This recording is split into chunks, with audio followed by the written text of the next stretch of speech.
ಯಾಕಂತಂದ್ರೆ ಸಾಮಾನ್ಯವಾಗಿ ಸಾಹಿತ್ಯ ಬರೆಯೋರೆಲ್ಲ ಕಾಲೇಜಿನಲ್ಲಿ ಇರೋದು, ಅವ್ರಿಗೆ ಒಂದು 2 ತಿಂಗಳು ವೆಕೇಶನ್ ಇರುತ್ತೆ, ಒಂದು 15 ದಿವಸ ವ್ಯಾಲ್ಯೂಯೇಷನ್ ಇರುತ್ತೆ, ಅದೆಲ್ಲ ಅವ್ರು ಕವಿತೆ ಬರಿತಾ ಕೂತ್ಕೋಬಹುದು. ನಮ್ದು ಹಾಗಲ್ಲ, ನಾವು ಕವಿತೆ ಬರಿತಾ ಕೂತಿದ್ರೆ ನೀವು ನಮ್ಮ ಮುಂದೆ ಬಂದು ಎಲ್ರಿ ನಮ್ದು ಕ್ಯಾಶ್ ಕೊಡಿ ಅಂತೀವಿ. ನಾವೆಲ್ಲರೂ ಅಪರೂಪಕ್ಕೆ ಪುಸ್ತಕವಾಗಿ ಆಕಾಶವನ್ನು ನೋಡಿದ್ರೆ ಅಲ್ಲೇನು ಕಾಣಿಸುತ್ತೆ, ಅದು ನಮ್ಮ ಬ್ಯಾಂಕೇ ಕಾಣಿಸುದು. ನಾನು ಒಂದ್ ಕಡೆ ಬಂದಿದ್ದೀನಿ, ಆಕಾಶದ ಬ್ಯಾಂಕಿನಲ್ಲಿ ಕ್ಯಾಶಿಯರ್ ಚಂದ್ರು, ಆಕಾಶದ ಬ್ಯಾಂಕಿನಲ್ಲಿ ಕ್ಯಾಶಿಯರ್ ಚಂದ್ರು ಕೂತಿದ್ದಾನೆ ಕೈ ಚೆಲ್ಲಿ, ಎಷ್ಟು ಎಣಿಸಿದರೂ ಆಗುತ್ತಿಲ್ಲ ನಕ್ಷತ್ರಗಳ ಲೆಕ್ಕ ಡ್ಯಾಲಿ. ನಾನು ಒಂದ್ಸಾರಿ ಬ್ಯಾಂಕಿನ ಒಂದು ಬಹಳ ಮೊನೋಟನಸ್ ಜೀವನ.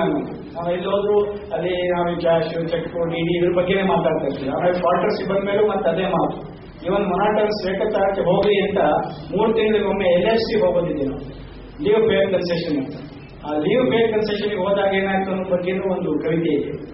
ಬ್ಯಾಂಕ್ ಜೀವನದ ಏಕತಾಳದಿಂದ ರೋಸಿ ಹೋಗಿ, ಬ್ಯಾಂಕ್ ಜೀವನದ ಏಕತಾಳದಿಂದ ರೋಸಿ ಹೋಗಿ, ಎಲ್ಲ ಮರೆತು ಹಾಯಾಗಿ ಎಲ್ಲಾದರೂ ಹೋಗಿ, ಬ್ಯಾಂಕ್ ಜೀವನದ ಏಕತಾಳದಿಂದ ರೋಸಿ ಹೋಗಿ ಎಲ್ಲ ಮರೆತು ಹಾಯಾಗಿ ಎಲ್ಲಾದರೂ ಹೋಗಿ ಸುತ್ತಾಡಿ ಬರೋಣ ಎಂದು ರೈಲು ಹತ್ತಿದರೆ ಅಲ್ಲೂ ಅದೇ ಸೊಲ್ಲು, check book check book check book check book check book check book. ಹೀಗೆ ನಮ್ಮ ನಮ್ಮ ಕ್ಷೇತ್ರದಲ್ಲೇ ಕೂಡ ಹಾಸ್ಯ ಇರುತ್ತೆ ಅನ್ನೋದಕ್ಕೆ ಪ್ರಕಾಶ್ ಹೆಗಡೆ ಕೂಡ ಇವತ್ತೊಂದು ಸಾಕ್ಷಿ. ಯಾಕಂದ್ರೆ ಇಟ್ಟಿಗೆ ಸಿಮೆಂಟ್, ಬರೀ ಇಟ್ಟಿಗೆ ಸಿಮೆಂಟು ಅಂತಂದ್ರೆ ಅದು ಹಾಸ್ಯ ಇಲ್ಲ, ಇಟ್ಟಿಗೆ ಸಿಮೆಂಟು ಸೆಂಟಿಮೆಂಟು ಅಂತ ಅವ್ರು ಹೇಳ್ತಾರೆ. ಹಾಗಾಗಿ ಯಾವುದೇ ಕ್ಷೇತ್ರದಲ್ಲೂ ಅಲ್ಲಿ ಸಾಹಿತ್ಯಕ್ಕೆ ಒಂದು ಸ್ಫೂರ್ತಿ ಇರಬಹುದು ಅನ್ನೋದಕ್ಕೆ ಇವತ್ತಿನ ನಮ್ಮ ಅನೇಕ ಈ ಬ್ಲಾಗಿಸ್ಟರು ಅವ್ರು ಬೇರೆ ಬೇರೆ ಕ್ಷೇತ್ರಗಳಲ್ಲಿದ್ದಾರೆ. ಒಂದು ಕಾಲದಲ್ಲಿ ಬರೇ ಶಾಲೆ ಕಾಲೇಜು ಅಧ್ಯಾಪಕರ ಒಂದು ಸೊತ್ತಾಗಿದ್ದ ಈ ಸಾಹಿತ್ಯ ಇವತ್ತು ಹೀಗೆ ಎಲ್ಲ ವೃತ್ತಿಯವರು ಅದರಲ್ಲಿ ಬರೀತಾ ಇದ್ದಾರೆ. ನಾಳೆ ಕೋಮಲ್ ಕುಮಾರ್ ಕೂಡ ಬಂದ್ರೆ ಆಶ್ಚರ್ಯ ಇಲ್ಲ, ಯಾಕಂದ್ರೆ ಅವರು ಸಿನಿಮಾ ಆಕ್ಟರ್ ಆಗುವಾಗ ಒಂದು ಹಾಸ್ಯದ ಒಂದು ಪ್ರಜ್ಞೆ ಅವರಲ್ಲಿರೋದ್ರಿಂದ ಅವರು ಹಾಸ್ಯ ಬೇಕಕ್ಕೆ ಕೂಡ ಆಗ್ಬೋದು. ಇವತ್ತು ಅನೇಕ ಕ್ಷೇತ್ರಗಳು ಹೀಗೆ ಬಂದು ನಮ್ಮ ಹಾಸ್ಯ ಸಾಹಿತ್ಯವನ್ನು ಶ್ರೀಮಂತಗೊಳಿಸ್ತಾ ಇದ್ದಾರೆ. ಈ ಸ್ಫೂರ್ತಿ ಅನ್ನೋದು ಎಲ್ಲರಿಗೂ ಸಿಗುತ್ತೆ. ನನಗೆ ಅನೇಕ ಕೇಳೋದು, ಈ ಸ್ಫೂರ್ತಿ ನಿಮ್ಗೆ ಎಲ್ಲಿಂದ ಬರುತ್ತೆ ಅಂತ. ನಾನು ಈಗ ಬಹಳ ಕಷ್ಟ ನೋಡಿ ಈ ಸ್ಫೂರ್ತಿ ಬಗ್ಗೆ ಮಾತಾಡೋದು. ಯಾಕೆಂದ್ರೆ ಅಷ್ಟೊಂದು ದೊಡ್ಡ ವರಕವಿ ಅಂತ ಅನ್ಸ್ಕೊಂಡ ಬೇರೆಯವರಿಗೆ ಇದು ಕಷ್ಟ ಆಗಿದೆ. ಅವ್ರು ಹೇಳ್ತಾರೆ, ಕವಿಗೆ ಸ್ಫೂರ್ತಿ ನೀಡಾಕ ಹೆಚ್ಚಿಗೆ ಏನು ಬೇಕಾ, ಕೂತ ಹುಣಸಿ ಮರ ಸಾಕ ಅಂತ. ಒಂದು ಹುಣಸಿ ಮರ ಹೋಗ್ಬಿಟ್ಟು ಕೂಡ ಕವಿಗೆ ಸ್ಫೂರ್ತಿ ನೀಡಬಹುದು. ಹಾಗಾಗಿ ಕವಿಗೆ ಯಾವುದು ಏನು ಸ್ಫೂರ್ತಿ ನೀಡುತ್ತೆ ಅಂತ ಹೇಳಕ್ಕಾಗಲ್ಲ. ಎಷ್ಟೋ ಸಾರಿ ಈ ಸಾಹಿತ್ಯ ಕಾರ್ಯಕ್ರಮಗಳಿಗೆ ಹೋಗ್ತೀನಿ, ಆ ಕಾರ್ಯಕ್ರಮಗಳೇ ನನಗೆ ಬೇಕಾದಷ್ಟು ಸ್ಫೂರ್ತಿ ಸಿಗುತ್ತೆ. ಒಂದ್ಸಾರಿ ಯಾವುದೋ ಒಬ್ರು ಶಾಲೆಯಲ್ಲಿ ನನಗೆ ಅಧ್ಯಾಪಕರೊಬ್ರು ಬನ್ನಿ ನಮ್ಮ ಶಾಲೆಗೆ ಗೆಸ್ಟ್ ಆಗಿ ಬಂದಿದ್ದು ಕರೆದಿದ್ದು, ಬಹಳ ಪ್ರೀತಿಯಿಂದ ಕರೆದಿದ್ದು. ಇಲ್ಲ ನಾನು ಶಾಲೆ ಕಾಲೇಜುಗಳಿಗೆ ಹೋಗೋದಿಲ್ಲ ರೀ, ಅಲ್ಲೆಲ್ಲ ಬರೀ ಬಹುಮಾನ ವಿತರಣೆ ಇದರಲ್ಲೇ ಸಮಯ ಕಳೆಯುತ್ತೇನೆ, ಯಾರು ನಮ್ಮ ಸಾಹಿತ್ಯದ ಭಾಷಣ ಕೇಳ್ತಾರೆ. ಇಲ್ಲ ಸರ್, ಇಲ್ಲೆಲ್ಲ ನಿಮ್ಮ ಅಭಿಮಾನಿಗಳಿದ್ದಾರೆ, ನಾನು ದೊಡ್ಡ ಅಭಿಮಾನಿ, ನೀವು ಬರಲೇಬೇಕು, ಬಹಳ ಒತ್ತಾಯ. ಸರಿ ಅಂತ ನಾನು ಹೋದೆ. ಹೋಗೋರು ಪ್ರತಿದಿನ ಸರ್ ಬರ್ತೀರಲ್ಲ ಸರ್ ಹೊರಟಿದ್ದೀರಾ ಸರ್, ಎಲ್ಲಿದ್ದೀರಿ ಸರ್, ಬಂದ್ರ ಬಹಳ ಒಂದು ವಿಚಾರಿಸ್ಕೊಡ್ತಾ ಇದ್ರು. ಏನ್ ಪ್ರೀತಿಯಿಂದ ಕರೀತಾ ಇದ್ದಾರೆ ಅಂತ ನಾನು ಕಾರ್ಯಕ್ರಮಕ್ಕೆ ಹೋದೆ. ಹೋಗ್ತಿದ್ದಾಗೆ ನನ್ನ ವೇದಿಕೆ ಮೇಲೆ ಕೂರಿಸಿ ಆಮೇಲೆ ನನ್ನ ಸ್ವಾಗತ ಮಾಡುವಾಗ ಹೇಳಿದ್ರು, ನಾನು ಇವರ ಬಗ್ಗೆ ಒಂದು ಕವನ ಬರ್ತಿದ್ದೀನಿ ಅಂತ. ನನ್ಗೆ ಬಹಳ ಖುಷಿ ಆಯ್ತು, ನಾನೊಬ್ಬ ಕವನಕ್ಕೆ ವಸ್ತು ಆದ್ನಲ್ಲ ಅಂತ. ಅವರು ಹಳೆ ಕಾಲದ ಕನ್ನಡ ಪಂಡಿತರು, ಭಾಮಿನಿ ಷಟ್ಪದಿಯಲ್ಲಿ ಬರೆದಿದ್ರು. ಹೇಗಿದ್ದ ಪದ್ಯ ಅಂತಂದ್ರೆ, ಸುಂದರಾಂಗರು ಚತುರ್ಮತಿಗಳು ಮಂದಹಾಸವ ಬೀರುವವರು, ಇಂದು ನಾವು ಧನ್ಯರಾದೆವು ಇವರ ಮೊಗ ಕಂಡು. ಸುಂದರಾಂಗರು ಚತುರ್ಮತಿಗಳು ಮಂದಹಾಸವ ಬೀರುವವರು, ಇಂದು ನಾವು ಧನ್ಯರಾದೆವು ಇವರ ಮೊಗ ಕಂಡು. ಒಂದು ಫೋನಿನ ಕರೆಯ ಮನ್ನಿಸಿ ಬಂದರಿಲ್ಲಿಗೆ ಸ್ವಂತ ಖರ್ಚಲಿ. ಇವರು ಟಿಎಗೆ ಕೊಡೋದಿಲ್ಲ ಅಂತ ಹೇಳಬೇಕು.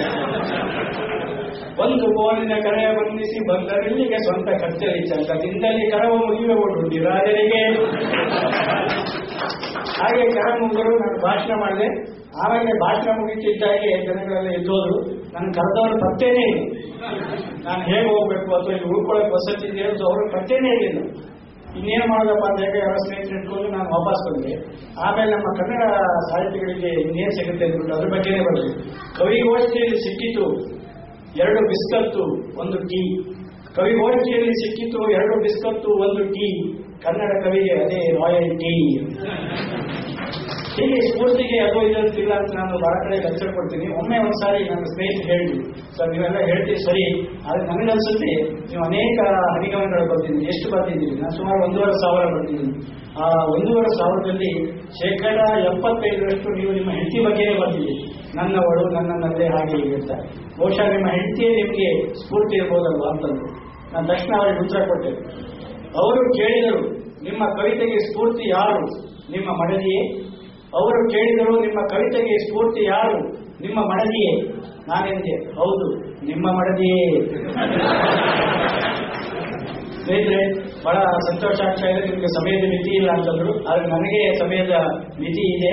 ಹಾಗಾಗಿ ಕೇವಲ ಒಂದು ಘಟನೆಯನ್ನು ಹೇಳ್ಬಿಟ್ಟು ನನ್ನ ಮಾತುಗಳನ್ನು ಮುಗಿಸ್ತೀನಿ. ಯಾಕಂದ್ರೆ ಈ ತರ ಒಳ್ಳೆ ಶ್ರೋತೃಗಳು ನಮ್ಗೆ ಎಲ್ಲಾ ಕಡೆ ಸಿಗುತ್ತೆ ಅಂತ ಹೇಳಕ್ಕಾಗಲ್ಲ. ನಾನೊಂದ್ಸರಿ ಹಾಸನಕ್ಕೆ ಭಾಷಣ ಮಾಡ್ಲಿಕ್ಕೆ ಹೋಗಿದ್ದೆ. ಅಲ್ಲಿ ಅದನ್ನೊಬ್ಬಂದೇ ಭಾಷಣ ಇತ್ತು. ಕಾವ್ಯದಲ್ಲಿ ಹಾಸ್ಯ ಅಂತ ಸುಮಾರು 1 ಗಂಟೆ ನೀವು ಭಾಷಣ ಮಾಡಬೇಕು ಅಂತಂದಿದ್ರು. ನಾನು ನನ್ನ ಕವಿತೆಗಳಲ್ಲೇ ಉತ್ತಮವಾದ ಕವಿತೆಗಳನ್ನು ಆರಿಸ್ಕೊಂಡು ಹೋಗಿದ್ದೆ. ನಮ್ಮ ದಿವಾಕರ ಹೆಗ್ಡೆಯವರಂತ ವಿಮರ್ಶಕರು ಹೇಳೋ ಪ್ರಕಾರ ಹಾಸ್ಯ ವಾಚ್ಯ ಆಗಿರ್ಬಾರ್ದು, ಬಹಳ ಸೂಕ್ಷ್ಮವಾಗಿರ್ಬೇಕು, ಧ್ವನಿಪೂರ್ಣವಾಗಿರ್ಬೇಕು ಅಂತ, ಅಂಥದ್ದೇ ಒಳ್ಳೆ ಹಾಸ್ಯ ಅಂತ. ನಾನು ಅಂಥ ಪದ್ಯಗಳನ್ನೇ ಆರಿಸ್ಕೊಂಡಿದ್ದೆ. ಆದ್ರೆ ಕೆಲವೊಮ್ಮೆ ಅಂಥ ಪದ್ಯಗಳು ಎಲ್ಲರಿಗೂ ತಿಳಿಯುತ್ತೆ ಅಂತ ಹೇಳ್ತಾರೆ. ಸುಮ್ಮನೆ ನಿಮ್ಮ ಮೇಲೆ ಪ್ರಯೋಗ ಮಾಡಿ ಬಿಡ್ತೀನಿ. ನಮ್ಮ ಒಂದು ಪದ್ಯ ಇದೆ. ನಾನು ಬರೆಯುವ ಮೇಜಿನ ಡ್ರಾಯರಿನಲ್ಲಿ ಒಂದು ಜಿರಲೆಯ ಹೆಣ. ನಾನು ಬರೆಯುವ ಮೇಜಿನ ಡ್ರಾಯರಿನಲ್ಲಿ ಒಂದು ಜಿರಲೆಯ ಹೆಣ. ಅದನ್ನು ನೋಡಿದ ಆ ಕ್ಷಣದಿಂದ ನನಗೆ ಅಪರಾಧಿ ಪ್ರಜ್ಞೆ, ಅನುಮಾನ ಓದಿರಬಹುದೇ ಅದು ನನ್ನ ಕವನ. ಪರವಾಗಿಲ್ಲ, ಅರ್ಥ ಇದೆ. ಬೇಕಂದ್ರೆ ಆಗಿಬಿಡಿ, ಹಾಗಾಗಿ ನಿಮ್ಗೆ ಅರ್ಥ ಇದೆ. ಇಂಥ ಧ್ವನಿಪೂರ್ಣವಾದ ಅನೇಕ ಕವನಗಳನ್ನು ನಾನು ಆ ದಿವಸ ಆ ಸಭೆಯಲ್ಲಿ ಓದಿದೆ. ಇನ್ನೊಂದು ಅದೇ ತರ ಪದ್ಯ ನಮ್ಮ ಗೆಳೆಯ ಲಕ್ಷ್ಮಣರಾವ್ ಅವರು. ಲಕ್ಷ್ಮಣರಾವ್ ಸಾಮಾನ್ಯವಾಗಿ ಉದ್ದದ ಪದ್ಯಗಳನ್ನು ಬರೀತಾರೆ. ಅವ್ರು ಬರೋ ಪದ್ಯನಾರ ನನ್ಗೆ ಕಳ್ಸ್ಕೊಡ್ತಾರೆ, ನಾನು ಬರ್ತದನ್ನ ಅವ್ರು ಕಳ್ಸ್ಕೊಡ್ತೀನಿ. ಈಗ ನಾನು ಅವ್ರ ಮನೆಗೆ ಊಟಕ್ಕೆ ಹೋಗ್ಬೇಕಾಗಿದೆ, ಹಾಗಾಗಿ ನಾನು ವ್ಯಾಸನ ಕಮ್ಮಿ ಮಾಡ್ತೀನಿ. ಇದರಲ್ಲಿ ಇನ್ನೊಂದು ಅರ್ಧ ಗಂಟೆ ಮಾತಾಡ್ತಾ ಇದ್ದೀನಿ. ಆ ಲಕ್ಷ್ಮಣರಾವ್ ದೊಡ್ಡ ದೊಡ್ಡ ಪದ್ಯ ಬರೆಯೋರು ಒಂದು ದಿವಸ ಒಂದು ಚಿಕ್ಕ ಪದ್ಯನ ಒಂದು ಪೋಸ್ಟ್ ಕಾರ್ಡ್ನಲ್ಲಿ ನಾನು ಬರೆದು ಕಳಿಸಿದ್ರು. ನಮ್ಮ ಮನೆಯಲ್ಲಿ ಅಂತ ಒಂದು ಟೈಟಲ್ ಬಹಳ ಧ್ವನಿಪೂರ್ಣವಾಗಿ ಹೇಳಿದ್ರು. ನಮ್ಮ ಮನೆಯಲ್ಲಿ ಕಾಮಧೇನುವಿಲ್ಲ, ಕಲ್ಪವೃಕ್ಷವಿಲ್ಲ. ನಮ್ಮ ಮನೆಯಲ್ಲಿ ಕಾಮಧೇನುವಿಲ್ಲ, ಕಲ್ಪವೃಕ್ಷವಿಲ್ಲ, ದೇವರಿಲ್ಲ, ದೆವ್ವವಿಲ್ಲ, ಭೂತ ಇಲ್ಲ, ಪಿಶಾಚಿ ಇಲ್ಲ ಎಂದೆಲ್ಲ ನನಗೆ ಅನ್ನಿಸಿಯೇ ಇಲ್ಲ. ನನಗೆ ಹೆಂಡತಿ ಇದ್ದಾಳೆ. ಎಷ್ಟು ಧ್ವನಿಪೂರ್ಣವಾಗಿ ಹೇಳಿದ್ರು. ತಕ್ಷಣ ನಾನು ಅವರಿಗೆ ಅವರದೇ ದಾಟಿಯಲ್ಲಿ ಇನ್ನೊಂದು ಪೋಸ್ಟ್ ಕಾರ್ಡ್ ಹೇಳಿ ಉತ್ತರ ಬಂದವರಿಗೆ ಸಮಾಧಾನ ಮಾಡಬೇಕು. ಆತ್ಮೀಯ ಗೆಳೆಯ ಅಲ್ಲ, ನಾನು ಒಂದು ಪದ್ಯ ಬಂದೆ. ನಮ್ಮ ಮನೆಯಲ್ಲಿ ಮಿಕ್ಸರ್ ಇಲ್ಲ, ಗ್ರೈಂಡರ್ ಇಲ್ಲ, ವಾಷಿಂಗ್ ಮೆಷಿನ್ ಇಲ್ಲ. ನಮ್ಮ ಮನೆಯಲ್ಲಿ ಮಿಕ್ಸರ್ ಇಲ್ಲ, ಗ್ರೈಂಡರ್ ಇಲ್ಲ, ವಾಷಿಂಗ್ ಮೆಷಿನ್ ಇಲ್ಲ ಎಂದೆಲ್ಲ ನನ್ನ ಆಕೆ ಗೊಣಗುವುದಿಲ್ಲ. ಯಾಕೆಂದರೆ ನಾನಿದ್ದೇನಲ್ಲ.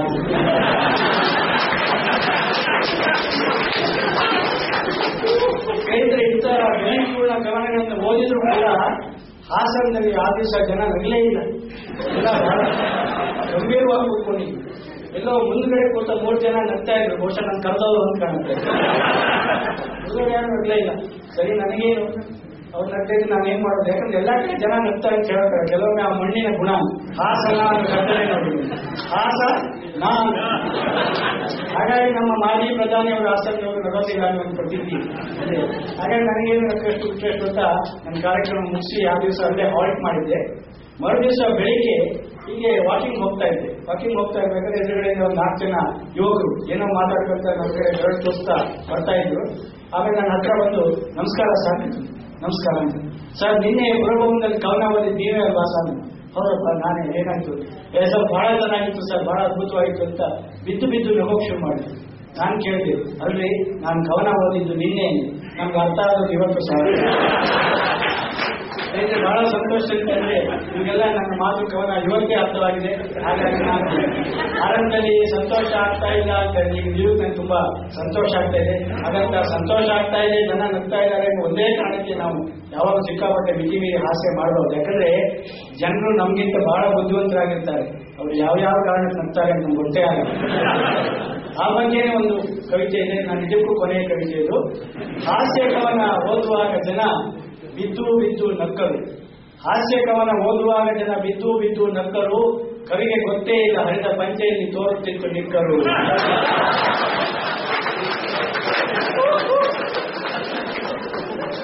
ಆದರೆ ನಿಜಕ್ಕೂ ನೀವು ಇವತ್ತು ನನ್ನ ಮಾತುಗಳನ್ನ, ಕವಿತೆಗಳನ್ನ ಕೇಳಿ ನಕ್ಕಿದ್ದೀನಿ ಅಂತ ನಾನು ಭಾವಿಸ್ತೀನಿ. ಒಂದು ಸುಂದರವಾದ ಸಮಾರಂಭವನ್ನ ನಿನಿಮಾ ಪ್ರಕಾಶನ ಆಯೋಜಿಸಿದೆ. ನನ್ನ ಗೆಳೆಯರಾದ ಉಪಾಸನಾ ಮೋಹನ್ ಮತ್ತು ಪಂಚಮ್ ಬಹಳ ಅದ್ಭುತವಾಗಿ ಹಾಡುಗಳನ್ನ ಹಾಡಿದರು. ಒಂದು ಭಾನುವಾರವನ್ನು ಬಹಳ ಸುಂದರವಾಗಿ ಕಳೆಯುವ ಅವಕಾಶ ಸಿಕ್ತು. ನಮ್ಮ ಪ್ರಕಾಶ್ ಹೆಗಡೆಯವರು ಇನ್ನೂ ಮುಂದೆ ಒಳ್ಳೆಯ ಕೃತಿಗಳನ್ನ ನೀಡಿ, ಅಷ್ಟೇ ಅಲ್ಲ ಅವರ ಜವಾಬ್ದಾರಿ ಕೃತಿಗಳನ್ನು ನೀಡೋದು. ನಿಮ್ಮ ಜವಾಬ್ದಾರಿ ಏನು ಅನ್ನೋದಕ್ಕೊಂದು ಚುಟುಕ ಇದೆ. ರಾವಣನ ಹೆಂಡತಿ ಮಂಡೋದರಿ, ರಾವಣನ ಹೆಂಡತಿ ಮಂಡೋದರಿ, ಕನ್ನಡ ಪುಸ್ತಕ ಕೊಂಡೋದರಿ. ಹಾಗೆ ಮಾಡಿದ್ರೆ ಮಾತ್ರ ಪ್ರಕಾಶಕರು ಬದುಕ್ತಾರೆ. ನಿಮಗೆಲ್ಲ ಧನ್ಯವಾದಗಳು.